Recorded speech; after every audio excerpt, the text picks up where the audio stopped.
hi there, I'm Thomas Beauford, and today I'm speaking with Bethany Borg. Bethany is an animator, editor, and illustrator based in the UK. In her own words, she's a lover of all things weird and quirky. Since joining Tongal in 2020, Bethany has earned green lights from Nickelodeon, Paramount Pictures, and Sci-Fi. She's been trusted to create content that features monumental IPs, including Harry Potter, Star Wars, iCarly, Batman, Chucky, Sonic, Sesame Street, and Snowpiercer. And that mouthful doesn't even cover the tip of the iceberg. How does she do it? We're told coffee and good vibes. So I'm so excited to turn the mic over to our guest, Bethany Borg. Hi, Thomas. Gosh, that's such a good intro. It's really nice to be here and talking to you. And yeah, hopefully we can have a cool chat. Thanks for joining us. I'm so excited for our community to learn more about you and all that you've done on the Tongal platform. So I'll just start getting into our first question. We can just start from the beginning pretty much. What were some of the formative experiences in your childhood or in your young adult life that motivated you to become a creator? Would love to know from you, what are some shows, movies, or other kinds of media that captured your attention during those critical moments? I mean, I always used to kind of draw and doodle. I was always a pretty shy kid anyway, so just I'd kind of be in my room reading or sketching out and stuff. I was a big Ghibli fan. I used to watch every time after school. I'd watch Naruto and I'd be watching the Yu-Gi-Oh and all the anime and all that stuff. So I've always been interested in animation, but I think it took a couple of years until it kind of clicked one day. It's like, oh, someone's making these move. It's not just magic doing this. Like someone is actually creating these things, making them move, and creating all these really awesome worlds and all this fantasy. And it's just, I think from that point it kind of just clicked, like, this is so awesome. Like I could do that one day and make things move. Yeah. I think that was just kind of the starting point of just all this. I love it. So fast forwarding to the present, can you tell us a little bit about your day-to-day life and how you kind of created this life for yourself as an artist? So, I mean, a lot of my day-to-day is lots of there's a lot more paperwork involved than I thought there would be. Lots of planning my day. Since it's me doing everything, I need to make sure I'm organized and staying on top of everything, because it's kind of easy to kind of go down one hole and realize I've lost track of my day and now I'm like 4 hours behind everything. I mean, before this, I was working in the marketing sector of a company, I mean, which was great, but it was a lot of the same thing every day. And initially that is what I wanted. When I got into animation, I thought, okay, this is all super awesome. It will be cool to me to go into this company and kind of make my own voice and kind of help build the brand and all this. But after about a year and a half or two, I kind of got to think of, this is awesome, but it'd be cool if I could mix it up a bit and have a bit more variety, which is kind of how I started freelancing and doing things by myself. And from there, it's just, just keeping my schedule on top of day to day. I try to keep on top of kind of ongoing trends, and I look at kind of social media a lot. I try to slot out some time to do that and some time to kind of practice, so I don't burn out, because all I do now is it's very intense. It's all like my whole life is like drawing, art, animation. So to kind of avoid burnout, I try to slot out some time. Okay, I'm going to do something fun today, not enough, no client work today, just something for me. And what is fun for you? What kind of takes you away from art and gives you that bit of escapism? I love reading, and documentaries and stuff. And yeah, I still like drawing in my free time, but it's more of the case of doodling or kind of silly things and just stuff like that. So if I'm kind of feeling a bit out of it, I watch something in the background and kind of just do a bit of doodling or reading a book or something. Just complete homebody. No, I do that too. I put on documentaries, and sometimes I'll like have it on in the background, and I'll read like a small book of poetry, and I'll think about all the things that I'm watching in the documentary and the imagery from the poetry and how that can inspire writing that I'm doing. So yeah, I totally understand what you mean. It's just like a synthesis of all these different kind of like art experiences. Exactly. And I always find that when I'm just drawing for myself, the best sketches are always like the silly ones I've done on Post-it notes or something. And when I slot up, okay, I spent half an hour preparing to draw, it always ends up like a bunch of garbage or something. But when I'm watching something and just doodling, it was like, oh, this is great. It's like I get way more into it. Oh no, I feel my best sentences, I think I've written them in the notes app of my phone, and they're just kind of sitting there, and I'm like, oh, that's I'll come back to it one day and work on it. Right? 5 years. Cool. How did you imagine your artistic career unfolding versus how it actually happened? I mean, like I mentioned, originally I thought I would kind of end up in a company and kind of work as an in-house animator or kind of creative. And at the beginning that was great, but now the difference is I work on a lot more variety of projects, which is something I'm really into. I mean, another point is I never thought I'd be working so much on social media and kind of digital marketing. Originally, I was working a lot of the background stuff or in-house videos and such, but yeah, nowadays it's a lot more kind of social media and like that kind of marketing, which is actually super fun seeing how the engagement goes between followers and oh, this has reached so many people and kind of seeing the kind of audience you've reached. It's the biggest change.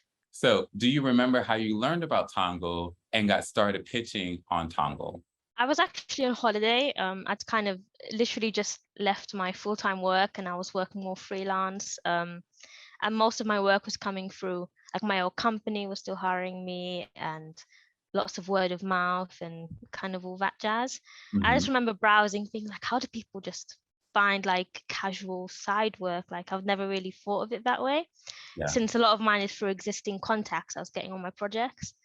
I mean, I just remember seeing the first project I saw was for Back to the Future, and I'm just like, oh, what? This is so cool. Like someone's actually like, it's actually open to people. I didn't think that, those kinds of projects for those kind of companies would be available outside of big production companies. Right. So that was actually my first kind of jump into Tongal. At the same time, it was actually a sci-fi one, like an Ineauti video. So at the same time, I kind of pitched on those too and ended up getting them. And it was just such a fun way to kind of get into Tongal and just the kind of cool projects that there are on here. That's amazing. So, like, of course, in prep for this interview, I tried to figure out what were all the projects that you pitched on, and I did see that you did Back to the Future. It seemed like it may have been one of your first pitches, and you pitched on that one almost 2 years from today. Uh, Gosh, it's it's been almost a kind of month. like your, it's almost like your Tongalversary over here. Oh, So that's super exciting on our part. cake. So in your career, you've been trusted to reimagine chocolate frogs from Harry Potter, the time-traveling DeLorean that has come to symbolize the Back to the Future film franchise, and the first woman superhero in our mainstream comics, our Wonder Woman. So I would love to know from you, what's been your favorite IP to work on and reimagine? I mean, gosh, they've all been so fun. And that's the great thing about Tonga is just I've had a chance to work on like IPs that I grew up watching or just like fan favorites that I never thought I'd be able to. Yeah, But I think maybe Wonder Woman, just because at the time I was kind of trying to do more illustration work, just because I'd been feeling a bit, oh, I'm not really doing full on finished drawing so much. And when I did Wonder Woman, I kind of was inspired from like Art Deco, that kind of vintage poster vibes, and just being able to just recreate Wonder Woman in that style was just so much fun. And then just seeing her come to life in like Art Deco is really cool. last year, you created an animated video for Nickelodeon, and that was for their iCarly reboot campaign. It turned out to be the top performing non-trailer asset of the entire reboot campaign. So can you tell us about your experience collaborating with Nick? And can you tell us what inspired your approach to creating that asset? Yeah, so when we got approached to kind of think of some ideas for the reboot, they did mention they wanted kind of to target the older viewers, kind of maybe they used to watch the original show. And I mean, I used to watch, I think, gosh, everyone I know used to watch iCarly. It's always on TV. And I mean, the first thing, it was always such a weird show. So I just thought, oh, it would be super fun to kind of do a throwback to the old show since the new one, it wasn't like a second season, it was completely new.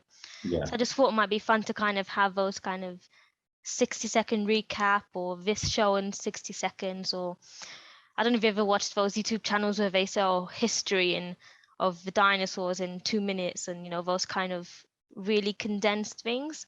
Mhm. So I thought that'd be loads of fun. And when thinking of a style, like throwing back to kind of the whole weirdness, I mean, I was really inspired by the whole Monty Python type, cutout type vibe of everything. So that's kind of like the starting point, and then it just went on from there. And it was just a whole lot of weirdness of like me like cutting out Carly's head and cutting out all these little things. And so yeah, that was the biggest inspiration, was kind of just trying to keep it as weird and lighthearted, like focusing on the people that used to watch the show and just kind of gain some interest from that end. Yeah. And in terms of execution, how did you figure all of that out? Because I mean, this is no easy feat. The original concept was literally just a 60-second recap of the show using kind of Monty Python inspired. And when they said, oh yeah, that's great, we'll go forward with it, it was kind of like, now I have to kind of condense this whole show. Luckily, they were like super helpful, and they kind of gave key points about what they wanted to talk about in it. So that was great in that I didn't have to write the whole thing myself, the script. So they helped loads with the script, which was like super helpful. And then it was I literally just binge watched the entire show of iCarly. It's kind of fine. Okay, I need stills from this episode and from this episode, and Yeah. I watched so much iCarly. But it's for research, so it's totally fine. It was great. It was like such like it's like this thing research. Like I'm rewatching my childhood right now.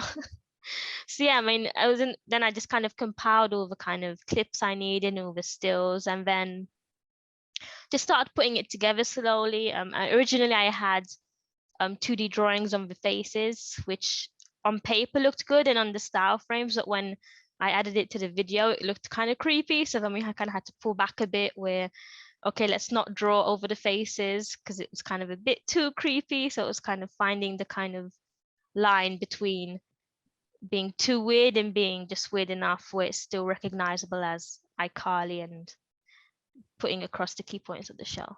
What are some of the most valuable lessons you've learned when it comes to working with brands and recognizable IPs? I think a big part is kind of looking at previous things they've created that have performed well, especially since a lot of the time the content I'm creating lately is for social media and for kind of user engagement. It's kind of seeing, okay, what assets have performed well. And I always get the kind of brand guidelines, which is great in terms of seeing, okay, what they kind of gives you do's and don'ts of like kind of things to avoid and what to really look out for. But I think the biggest part is kind of seeing what's performed well and kind of do some research into kind of their social presence. Because I've noticed a big difference into when I kind of wing it a bit more and kind of try go really out there. Whereas if it's a piece I like, but then it doesn't perform so well on the actual platform based on kind of the audience they're attracting. So it's kind of the line in between there. How much do you collaborate with other creators in your career?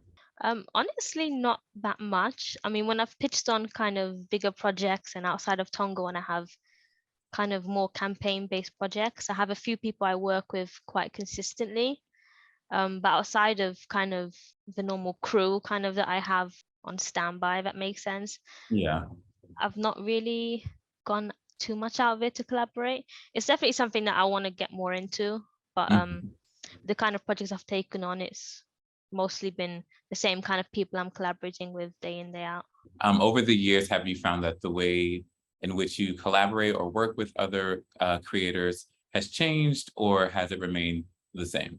Like I said, the people themselves haven't really changed that much, but the workflow has definitely gotten a lot more smooth, you know, when you kind of figure out who's good at what and kind of what, like playing to your strengths, that kind of thing. It's just a lot of kind of figuring that out. Is the biggest difference. What tools or software do you use, or what are some tools or software do you think other creators might benefit from using? I mean, I use the normal kind of Adobe. When I'm actually kind of conceptualizing ideas, I use Procreate a lot for storyboarding and TV Paint, which is a 2D animation software. I like to use it to kind of sketch out ideas. And if any of my work is 2D, I always tend to do it on TV Paint. I think that comes mostly from, it's what I kind of started learning animation on. So it's like a kind of comfort program where it's like I'm so used to using it and I'm really comfortable using it. It's really handy for the full-on 2D work. what is one piece of advice you'd give to creators who are just starting out? I think it's a big thing is kind of making short-term goals, because especially when you're kind of doing things for yourself, it's really easy to kind of, and I still do it now, it's something that I try to kind of get out the mentality of. If you see other people, it's like, oh my gosh, these people are so cool. Like, I'm like so low on the totem pole when it comes to like awesomeness compared to these other people. So when I start to kind of go down that rabbit hole, I make a focus of, okay, I make short-term goals, and then I look at a lot of different creators to see, okay, what are they doing? Like, these people are awesome. Let's see kind of what kind of work they're doing, what their workflow might be like if they have it available. Yeah. So that's kind of two big things I try to focus on a lot. What are you watching these days? Like we mentioned earlier, I watch a lot of documentaries. Netflix has lots of these cool, like short ones, kind of this explained and those how-tos. I watch a lot of true crime. I think I'm some kind of detective as I'm watching these. Like, oh, this unsolved crime for 20 years. Oh, I know who did it after 2 minutes. But yeah, I tend to watch a lot of shows like in the background while I'm doing other things, because unless it's something I'm binging, mostly my casual watching is just something I'm putting on in the background. So yeah, just lots of documentaries or like comedies. Like I like Brooklyn Nine-Nine and Good Place. I kind of tend to rewatch those every so often, just to keep them on in the background. I just started watching a show called Industry, and I want to say it comes on Apple TV. And it's about a group of folks who like are starting off their career in finance and just kind of like the high stakes of it. Very dramatic, along the lines of Succession, if you're familiar with that one. Yeah. I've seen bits and pieces of it. Yeah. Yeah, I mean, lots of casual watching is what I do, like those kinds of. I put an episode of Archer in there every now and again to color things up, but yeah. There's always those ones that I kind of rewatch, like Criminal Minds is one that I've seen so many times. But if the true crime isn't enough, I put on some, love a bit of serial killer like in the background while I'm doing some artwork. No, like I don't know. I feel like I can watch Law and Order SVU over and over and over and it's something about like that genre where you're like, wow, closure. It feels good. Yeah. I love watching the kind of on YouTube. They have those 10-minute clips of like the Law and Order and all these shows. I tend to put on a long playlist of them, and I'm just gonna watch one, and then it's like an hour and a half later, I'm like on a YouTube dive of 10 minutes from this really random episode of this old Law and Order or this old NCIS thing. I love it. And then our last question for you is, where can viewers connect with you more and learn more about the work that you're doing? So I have an Instagram. I'm pretty terrible at uploading. I gotta say, I'm really bad at putting stuff on social media. I try to put work up there every so often, but I kind of get busy and forget. I had a website, but I took it down because I decided to remake it. So that's still in the works. I don't like this anymore. So I just closed the whole thing. But yeah, so my Instagram or my email, I tend to kind of, if I get asked for specific examples, I always have kind of mini portfolios available to send out. So. Cool. Well, thank you so much for granting us this interview today, Bethany. Like, I had an awesome time speaking with you, and I can't wait for our community to learn more about you and for them to go follow you on Instagram. Thanks for having this call. It was really nice to just have a chat and hopefully not be too awkward. No, there was not an awkward moment at all. Like, this was amazing. Thank you so much. Thanks a lot.